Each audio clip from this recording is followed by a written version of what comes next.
Hi, friends. I hope everybody's having a good day today. It's a beautiful day. It's a wonderful day. We have a whole lot of stuff to talk about today. This is Ralph's Law, where justice reigns. And my name is Ralph. As usual, we're trying in this show to break down some topics. We want to talk about some legal issues, talk about some political issues also that are going on in the country, and maybe even once in a while put in some entertainment stuff. I guess we can call it infotainment. So this is Ralph's Law, where justice reigns. I'm an attorney, I'm an author, I'm a vlogger, because of the the podcast. And I'm also a law professor. And I am also a dad. I'm a dad to amazing kids. Once in a while, I have my daughter here, Audrey Madison. She helps out. She helps out in the videos. She's wonderful. She's in 3rd grade now. So, she's not here today. But Audrey is amazing. That's actually one of the things that I wanted to talk about when it comes to this video, because I made a video in the past about what happened in Uvalde. You guys know about what happened in the shooting at the elementary school in Uvalde, Texas. And in my last video, I was saying that if I were the DA there, a lot of people are going to be persecuted. And I mean that because even as I'm talking now, more information are coming out that it was just a whole lot of chaos over there when it happened. And that's annoying to me, because can you even imagine what the parents are going through? The parents of the kids. And what these kids experienced when they died. And the question is, what were these cops, these law enforcement people doing outside? They said it was like hundreds of them just like coming together, but actually not making like some serious moves to actually breach the classroom and take out this one shooter. And it's crazy, So it's law enforcement 101. If there is an active shooter situation, you're supposed to, as much as possible, try to engage the shooter right there and then. There is no running back, because the shooter, actually, time is of the essence. The more time they have, they're going to just shoot more kids.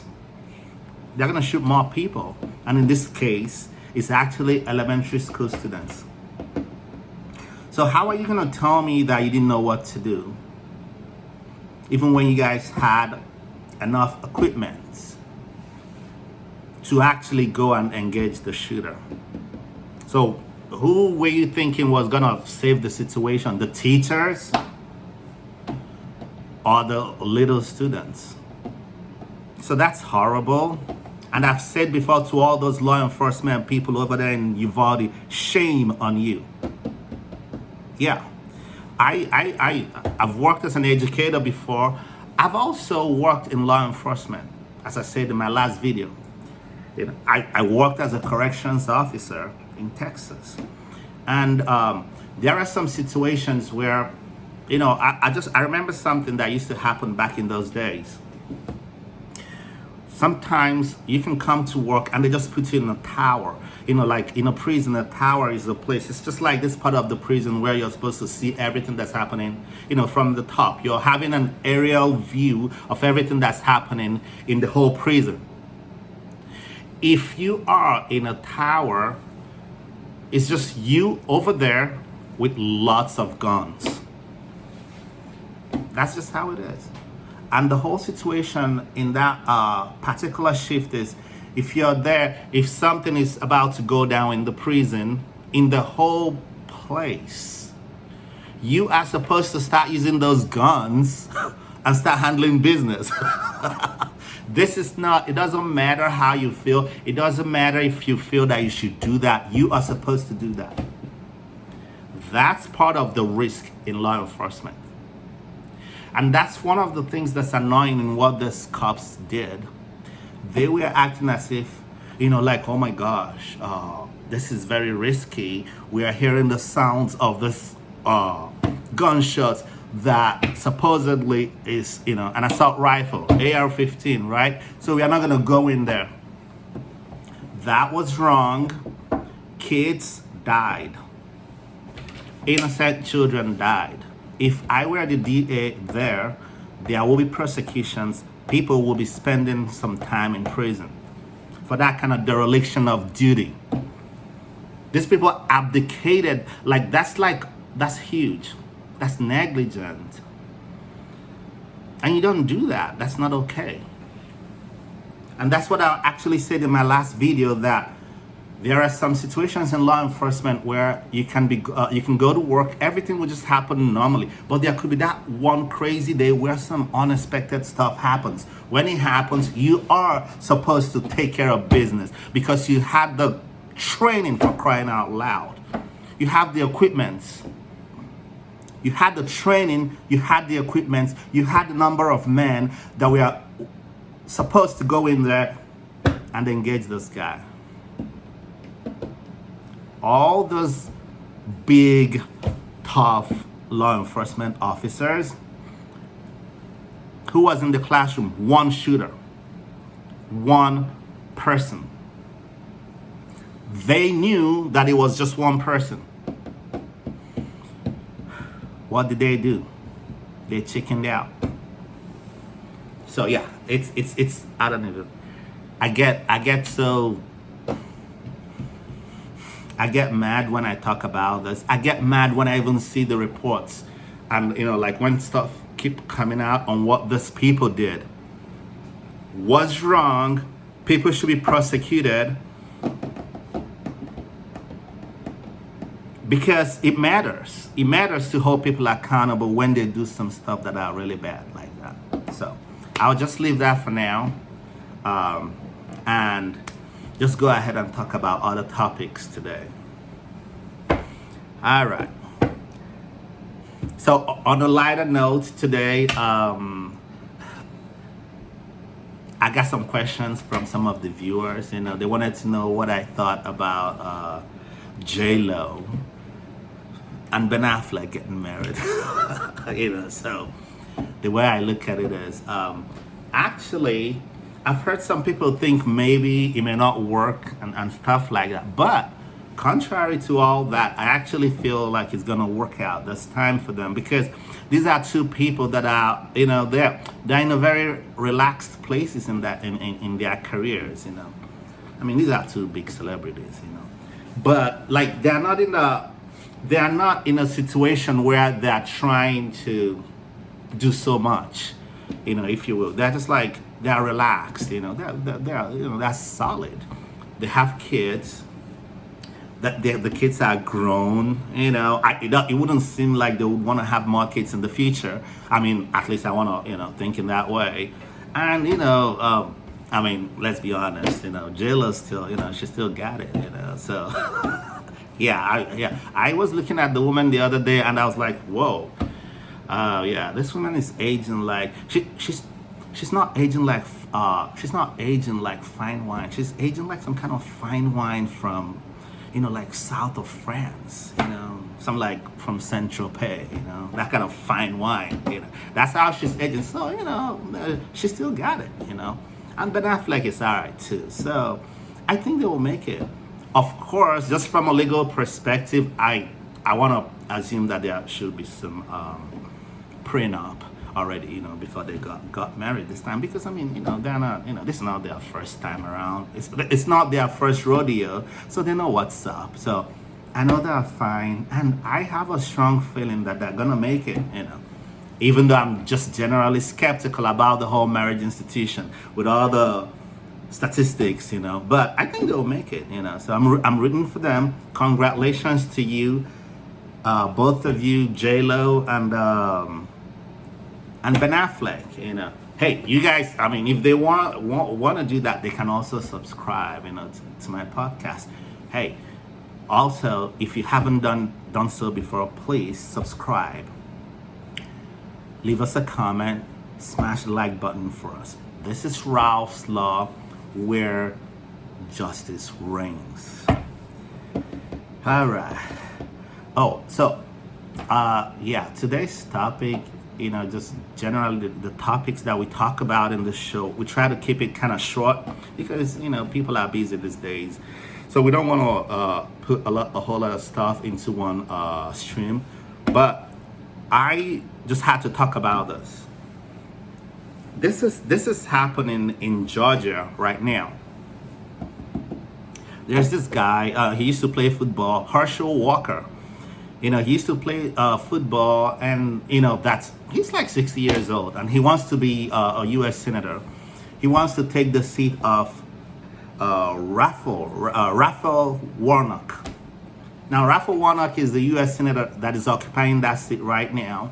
Herschel Walker is, he's friends with the imperial president, so he just feels that he wants to be the next senator from over there in Georgia, and just mainly because he used to be a great football. He used to play football. He actually won the Heisman Trophy at some point, but that's all about him. And so I was thinking about it. I saw this guy talk. I think I've seen like 3 videos about this guy, and I was like, wow, we should do better. Like, we should do better than this. We should do a whole lot more than this, because certain actions like that actually affect the collective image of the black man in America. The professional black man in America. We have to deal with this kind of nonsense. This guy is not articulate. He cannot put sentences together. When he talks, he rarely makes sense. And for some reason, he wants to be a U.S. senator. I don't get it. So I'm looking at it, and a lot of analysts are looking at it like, well, as much as we may not like it, this guy might actually have a chance, because some people might actually vote for him because he's Republican. What kind of nonsense is that? Some people can actually vote for him just based on his party affiliation. I am Republican. Also, some people may actually vote for this guy because he's a black man. I got news for you. In case you haven't noticed, I'm a black man too. And it offends my sensibilities that we're going to be putting in people that are not qualified into certain positions of office just because they are black or just because of their party affiliation. So let's compare these 2 people. This guy, Herschel Walker, nothing else about him apart from the fact that he used to play football. And then you have on the other side, you have Raphael Warnock. The person that actually occupies the situation now. Raphael Warnock has, he's a pastor. He has a BA. He has a master's. He has a PhD. He was actually one of the pastors preaching at the Ebenezer Baptist Church. And we are talking about the church where Martin Luther King used to work at as a pastor. That's where Raphael Warnock was preaching before he got his job as the U.S. Senator. So look at that. What are we comparing here? We are comparing this one that's there and then this one that is here. Like, it shouldn't be happening. So we should do better. High standards, people. High standards for everybody. Everybody, high standards. Black men, whatever, white, Asian, or whatever. High standards. You don't just get put into all these positions to manage or have an influence in the policies of this country just because you're a Republican or because you're a Democrat or because of your race. It's stupid. It's nonsensical. We should be better than that. We should do better than that. So I just wanted to talk about that just a little bit. All right. So that's fine. That's still an ongoing process. I'm still gonna keep you guys briefed on what happens in that situation, but I just wanted to just put my 2 cents in there. So as usual, just as I said before, leave us a comment, leave us a like, subscribe if you haven't done so. I'm gonna put my links below. TNLG, the Noir Below Group. I've heard some people wanted to know about the stuff that we do. That's my law firm. We offer different kinds of services: immigration law, family law, criminal law, just personal injury law, everything, whatever you can think about. At TNLG, we don't treat people just as clients. We treat people as family.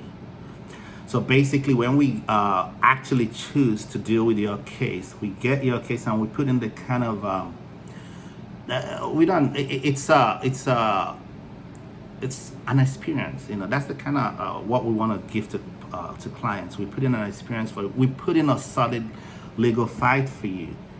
I mean, as I've said in other videos, I've had some colleagues even call me a legal gladiator.